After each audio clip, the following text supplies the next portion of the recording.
Isang mapagpalang araw na naman nga po pala sa bawat isa at ako nga po pala ulit si Japula. Ngayong umaga nga ipupunta ako sa Tanawin Road para pumitik at meron nga rin pala akong ibibigay na isda sa isa nating follower. At nakita ko nga nag-subscribe din si Sir sa ating Facebook page. Kaya't bilang pasasalamat ay bibigyan ko siya ng 2 betta fish. At ang isa nga rito ay yung ginugroom ko. Sa Tanawin Road na nga lang kami makikita dahil nagagawi rin naman doon si Sir. At syempre, binabalutan ko nga rin to ng paper bag para hindi sila ma-stress. Kapag nagkita kasi silang dalawa, magpi-flare yan sa loob ng bag. Kaya't kailangan nating harangan para hindi sila mapagod at ma-stress. At ito na nga pala si Sir, hindi ko na na-video yung pagbigay ko sa kanya. Pero maraming salamat din dahil binigyan niya pa nga tayo ng kakanin.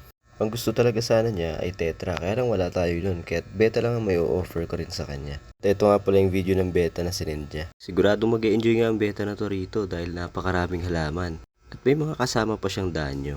Yun lang, happy fish keeping kay Sir at happy fish keeping sa bawat isa. Ride safe, ingat, God bless and to God be the glory.